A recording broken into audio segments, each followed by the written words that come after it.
All right, we are back yet again. Another episode of Content is for Closers. This one's been a long time coming. Carlton, as always, the audience loves it best when you describe who our guest is in terms that they can understand. And remember, if you do a bad job, this person will never achieve another sale in their life. Ready, set, go.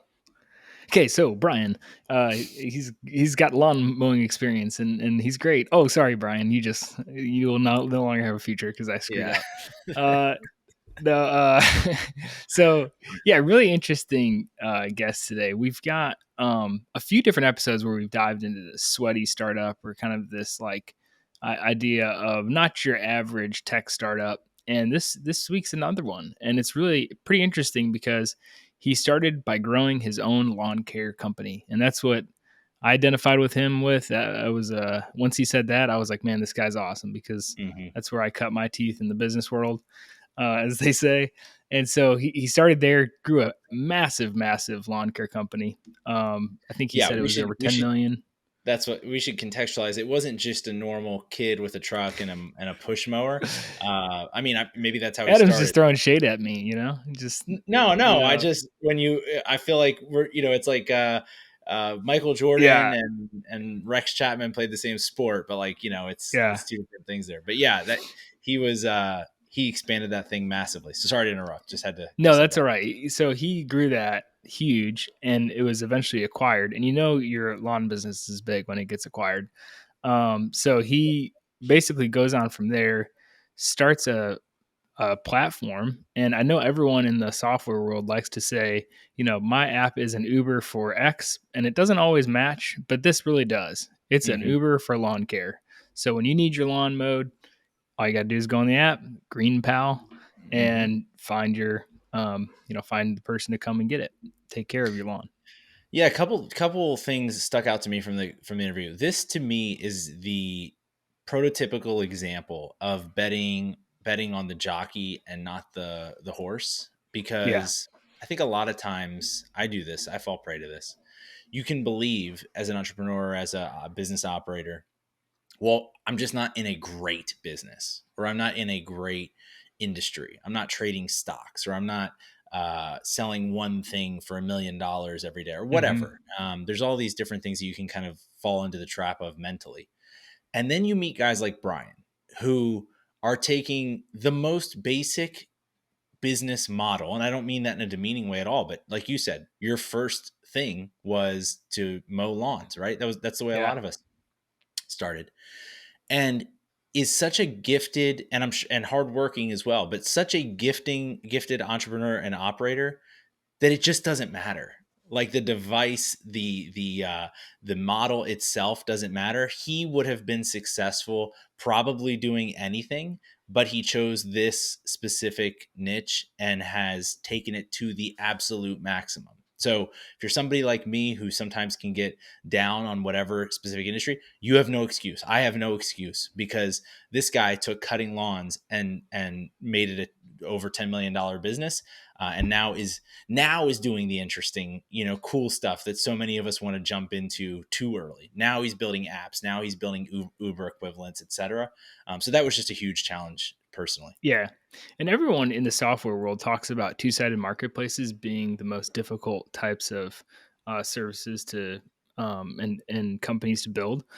And so that's no joke. That's been proven time and time again that it is difficult. And so it's really interesting how he's taken an amazing approach with PR, and he talks about some of the strategy around it and content specifically to build his audience. I think a lot of these companies start by just giving stuff away, right? Like Uber, when they first started, they were like offering drivers a certain amount because they knew they needed drivers on their platform. And then they started like offering free rides and discounted rides, like everywhere you go.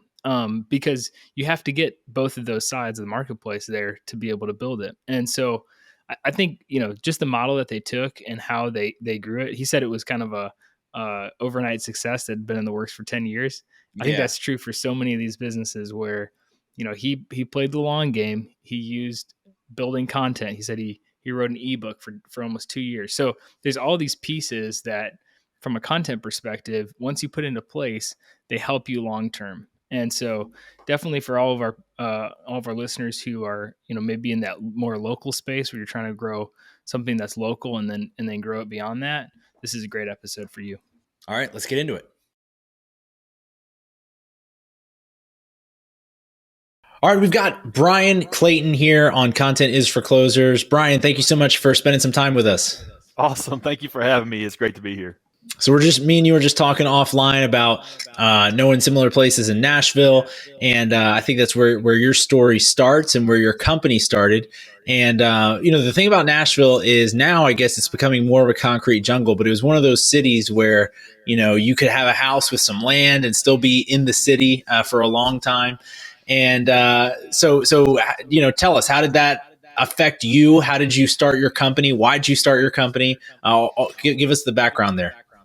Yeah. So born and raised in Nashville, lived here all my life, and I've ran both my businesses here. I guess I'm kind of lucky to have grown up in Middle Tennessee, because for as long as I've been alive, Middle Tennessee's been growing and it's been thriving and prospering, and which really helped me in both my businesses. Today, I am CEO, co-founder of a company called GreenPal, which works like Uber, but for lawn mowing services. So if you're a homeowner and need to get your lawn mowed, you just put your address in our app and you hire somebody to come do it for you.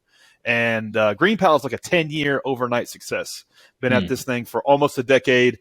Now the app is nationwide, all over the country, several 100,000 people using it, doing multiple 8 figures a year in revenue. But we started off very humbly 10 years ago in Nashville, Tennessee, and spent just 3 years in Nashville getting the app to work well, to figuring out how it needed to be built, figuring out all the workflows and working out all of the kinks. And then we went nationwide. But Nashville was a great place to launch it. And so very fortunate to have, I guess, kind of that test bed in my backyard. But before GreenPal, I actually had a landscaping business. I started mowing grass in high school as a way to make extra cash, and stuck with that little lawn mowing business all through high school and all through college. And over a 15-year period of time, built one of the largest landscaping businesses in the southeastern United States, eventually getting it over $10 million a year in revenue, 150 employees. And in 2013, it was acquired by a national company. And then I took some time off and then started GreenPal. So 22 years in the landscaping industry, and starting it all in Nashville, Tennessee. I love that. So talk about that transition, because you went from being an operator, building a sweaty business, or a lawn care maintenance business, whatever it might be, and then flipped to essentially, what you may have previously saw as a threat to that business, kind of making that a commoditized service that anyone could access. How did that flip happen for you mentally, or what prompted that for you to go from operator to GreenPal founder? Yeah, it wasn't like part of any kind of grand plan that I architected. I built up my landscaping business and built it to a point where it was just I wasn't being challenged by it anymore, and like I had reached a point of plateau from like a personal development standpoint, and that bothered me. And I thought, well, maybe I should sell this company. And from the moment I had that notion to the moment I sold it was like 2 years, and it was excruciating. Like I had to reverse engineer a lot of stuff into the business to get it sold, but got it acquired. And then it was my plan to retire. But I was only like 34 years old, but it was my plan to just not work anymore and to like invest the money and manage my investments and just travel around and live the good life, so to speak. And that lasted like 3 months, maybe 4 months. I got stir crazy. I was like, man, I'm really like there's something missing here. And what I realized was that my business was the thing that always made my life interesting. It always caused me to be taking on challenges and overcoming obstacles and growing and learning. And that was gone. That was missing. And I thought, well, I need to start another business. And here's literally what I thought. I thought, well, the last company was really tough, and I don't want to do anything that hard again. So now I just want to start a simple business. I want to start an easy business. I should start a software company, because all these tech guys do is just write software, and they don't have to deal with employees or pissed off customers or all of this stuff that I just spent like 15 years dealing with, almost killed me. I don't want to do that anymore. So I just want to like write software because that sounds easy. Yeah. And boy, I didn't know what I didn't know. It was naivete as an asset. I had an idea that an app should exist like Uber or Airbnb or Lyft or Postmates, but for the industry I knew. And I thought somebody's going to build this. It might as well be me. And how hard could it possibly be? And recruited 2 co-founders, and we were quickly confronted with the reality that this is actually a lot harder than it looks. And actually this is going to be a lot more challenging. And as it turned out, like it's 10 times harder than my first business. And what I didn't know was there's a big difference between running a traditional, like you said, sweaty startup, like a blue collar business, a traditional type of business. There's a big difference between that versus inventing something brand new from scratch that does not exist in the world. And that's what I didn't understand. When I was building GreenPal, we were inventing a new product. People weren't pushing a button and hiring a lawn mowing service. Lawn mowing services weren't running their whole business on top of an app. And so we had to like figure this stuff out as we went and also teach ourselves how to code, teach ourselves how to build software. It was really challenging. It took us like 3-4 years to get anything going, but we just stuck it out. Now here we are. We've got a good growing business nationwide in the United States and self-funded. We didn't take on any capital. So my 2 co-founders and I own all of the business, which is a good place to be, having fun doing it. And I'm glad that we stuck with it. Incredible. I love that you took something that was difficult and then decided, you know what, let's do something, harder as a break. But do either of your co-founders code or where did you guys find the technical part?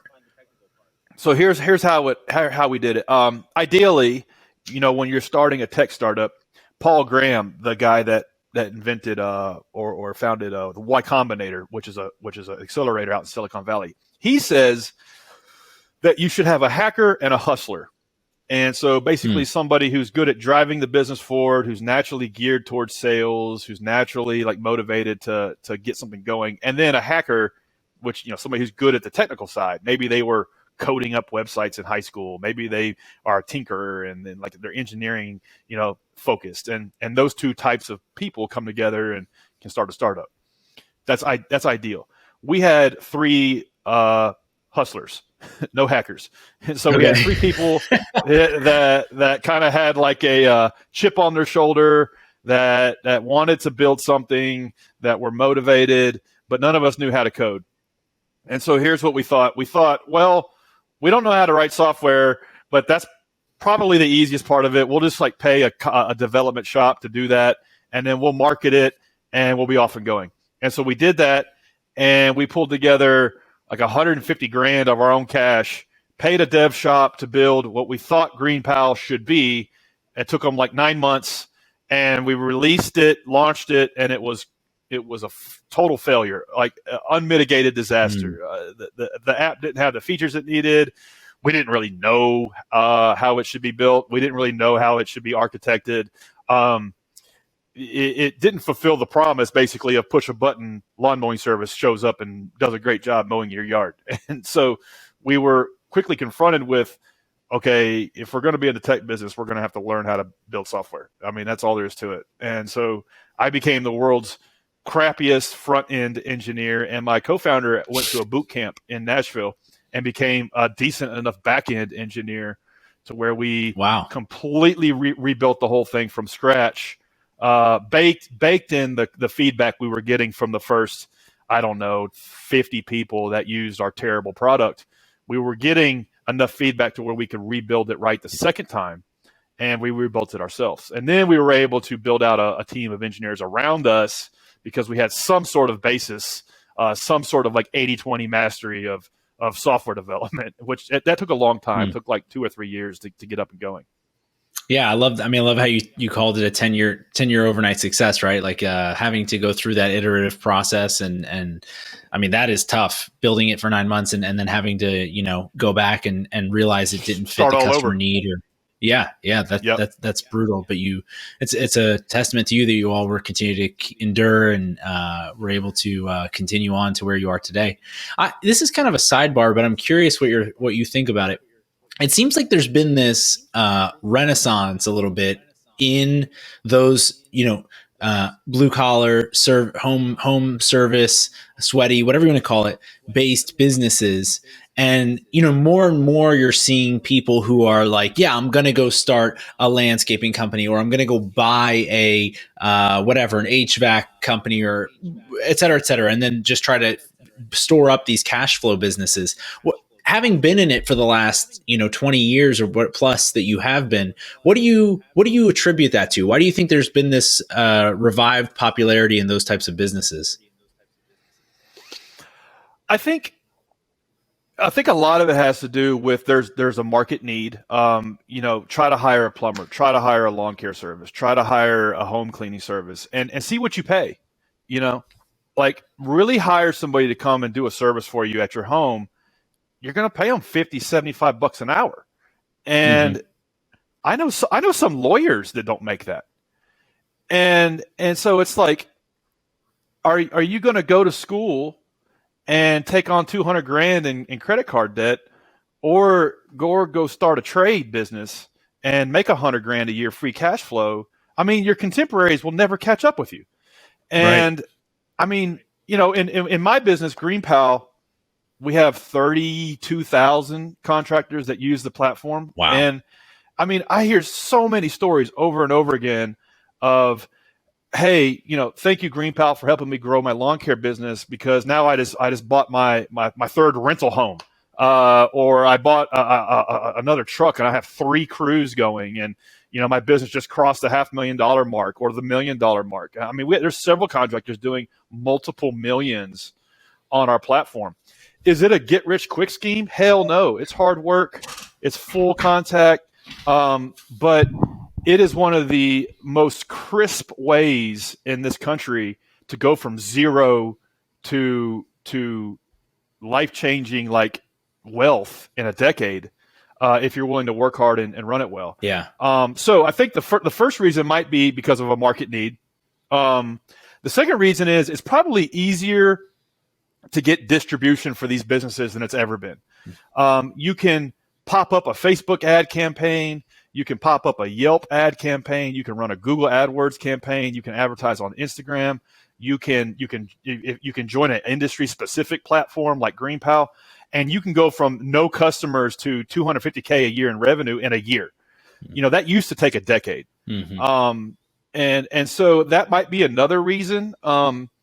And the third reason might be is that people have more disposable income to spend on these services than they ever did. When I started in the lawn mowing business, having your own gardener was seen as a luxury, whereas now our platform, 80% of the people that use it to hire a lawn mowing service are working class. Like they work full-time jobs, but they understand by the time they go mow their own yard themselves and pay for a lawnmower and do all that, they're making less than minimum wage. They might as well pay somebody else to do it.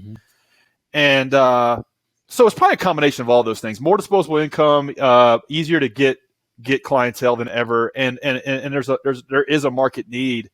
And why would you go spend 4 years at school to get a degree in I don't know, like philosophy, and make $40,000 a year when you could go start a pool cleaning service and have 3 employees and make $500,000 a year in 5 years? Like, that's cool. My opinion. No, it's a rising trend. I see more and more people doing it. We have some definitely some people in the audience who have done it and are very successful because of it. So it's a really cool trend to see. You kind of touched on it there, but obviously, it's a two-sided platform, GreenPal, and so you've got you just talked about having to build the user experience, having to change it because of the customer desire and the customer journey and what they were going through. But what about on the supply side? Obviously, that would be, I would think, a strength for you coming out of that industry. What were some things that you were able to do to get those, however many, what did you say, 30,000 contractors or something that you have on there? Like, how did that process work? Yeah, it's so it is a two-sided kind of marketplace. We have 2 sets of users. And so for homeowners, it's a nice convenience to push a button and get somebody to do this chore for you, and then set it and forget it. for contractors, it's an entire platform to run their entire business. So everything from getting all the customers they need to organizing and optimizing their route to be as efficient as possible, to one place to have all of your clientele and all of their information like a CRM. The next thing, getting paid quickly, getting paid within 24 hours for all of the work you do. Whereas normally you have to mail out an invoice and hopefully they send you some money in 30 days. Whereas with all of your GreenPal clientele, you get paid within 24 hours. And then marketing automation, making sure that your homeowners book with you ongoing throughout the rest of the year, add on other services like seeding, mulch, shrubs. It's like one place for them to run their entire business. And so it's because we've built it that way, do we then have them able to be ordered off the shelf, so to speak, almost like an Amazon type of experience, because they're locked in and they're using the tools for all of the other things to run their business. And so that's why it works on both sides. You can't just have the solutions from one side and not the other. But it started off really humbly. I knew personally the first 500 contractors that used the platform. They all had my cell phone number, and we didn't have those tools back then. It was like we were focused on the consumer experience, and we kind of hand cranked the supplier experience because we didn't have the bandwidth to build out all of the suite of tools that they needed. And the way we kind of hand cranked that was I offered them free coaching, free mentoring on how to run their lawn mowing business, because I had just sold an 8-figure landscaping company. I kind of know everything there is to know about running a lawn mowing company. And so I was able to coach them on how to grow their business. And that was kind of like the honey and the glue to keep them locked in while we focused on the consumer experience. Then after about a year, we came back to the supplier experience and built that out based on what our contractors were telling us. Very cool. And so you're obviously a very dynamic personality. You're a marketer. You know how to grow businesses. I've seen you've been on a ton of podcasts over the last several months. What have you found from a content perspective, whether it be for the supply side or the demand side, that has either helped you get in front of the right people, and in terms of customers or just brand building for GreenPal? Anything specific that you found? Yeah, it's like there's a saying that first-time founders worry about product, second-time founders worry about distribution. And so it's like if you've never done it before, you worry about the product, the service, and you obsess over that. And then if you've done one and sold it, or maybe done one and failed, the second time around, you worry about distribution. You worry like, okay, that's awesome, but how are we going to get people to find out about it? How are we going to get people to sign up for it? Like, because none of that matters unless we have this figured out. And for us, we really have focused on organic traffic as the main way people come to find out about GreenPal. Wow. So if you're looking for a lawn mowing service nearby me, Wichita, Kansas, or Lincoln, Nebraska, or Nashville, Tennessee, whatever, we need to be there on the search engine as part of the options for you to consider when you're looking for somebody to solve this problem for you. And that's how we have focused and gotten probably 75% of the homeowners that use our platform. That all the rest is word of mouth. And so unless you're thinking about how you're going to get people to find out about what it is your offer is, and then how you're going to get them to sign up and market to them, like the solution and the product almost doesn't matter. And for us, content is a big part of what we do. We write guides on the best lawn mowing services in Alpharetta, Georgia, or Panama City, Florida, or Columbus, Ohio.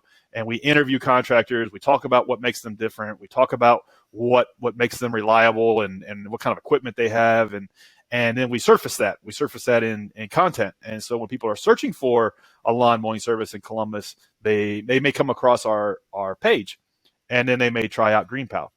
If we're not able to generate demand for vendors, then it doesn't matter how good our vendor tools are. We're only as good as how much consumer supply we can bring onto the platform. And I think a lot of new founders kind of overlook that, and they under index on that. And it really is as important or more important than what you're doing in the first place. I mean, it's crazy. It's like every business is in the content business now, or at least they should be. And you're really, half of what you do is one of being a publisher. And as weird as that sounds, that's kind of the name of the game. to get people to find out about what you're doing and expose them to how you might solve their problem. Yeah. And you talked about it, first time founder, second time founder. You had the benefit of having run a company for many years. And so obviously distribution is top of your mind, but you could see how you'd fall into that trap. You're learning how to code, overnight to try to make this experience better. Your business partner is doing the same. And so distribution can kind of fall off.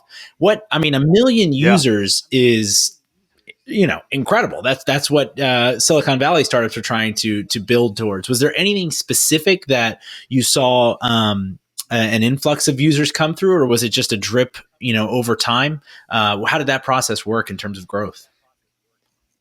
Yeah, there wasn't any one move on the chessboard that caused us to just blow up, mainly because we're self-funded. If we had raised maybe 10 or $20 million and blowing all that out in 18 months, maybe we would have seen that big inflection point. But for us, it's been like a 20-mile march, just slow and steady, and doing more and more of the things that are already working. So for us, it's two or three things that we really just focus all of our time on. It's creating really good content around lawn care services in every single small city and town and big city throughout the United States, and then really focusing on what are the things that go into a good organic SEO search strategy and just executing on those. And then a third thing that dovetails into that is PR. My co-founder, all he has done for the last 8 years is PR for the business. I mean, we have taken everything off of his plate. All he does is reach out to journalists, makes TV appearances, does newspaper interviews, and he's been on TV just in the last 12 months probably 65 times throughout the United States for NBC, ABC, CBS affiliates, newspapers, like anything from the Sacramento Bee to the LA Times, the Chicago Tribune. And it's not like, oh, this guy's busy, making these media appearances. That's awesome. No, it's like 90% of the hard work is reaching out to these journalists and pitching them. He pitches at least 100 journalists a day and has done it for the last 5 to 6, 7 years. And so that does two things. One is it draws an audience at a local level to the platform, which is more important. It's more important for us to have a local PR hit in the Atlanta Journal than it would be to be on USA Today or something like that. It's more important to do it at a local level, and so it draws an audience to the platform at a local level, and then also it reinforces the SEO strategy because we get those mentions, we get the link pointing to the site, which tells Google hey, this is an authoritative site, not only on a national level but on a local level. And so really just doing those hard things over and over again is what we do. We don't worry about TV ads, radio ads, newspaper ads, Facebook ads, or Instagram ads. We just do those two or three things and spend all of our time doing Man, that. I love that. That's such a grind, pitching that many people day in and day out every year. But obviously, as we speak right now, that's what he's doing. And it's paid off, right? I mean, a million users is incredible growth, and sounds like it's a lot attributable to that strategy. What about in terms of you personally? Is there anything that's in the content space that you see that you're like, man, that looks interesting or exciting to you, or something that maybe you all are doing that you're particularly excited about? Yeah, I think for us, it's authenticity as a competitive advantage. We don't worry about attracting vendors to the platform because we've spent 5 years writing the best guides on how to run a lawn mowing business, and I wrote them.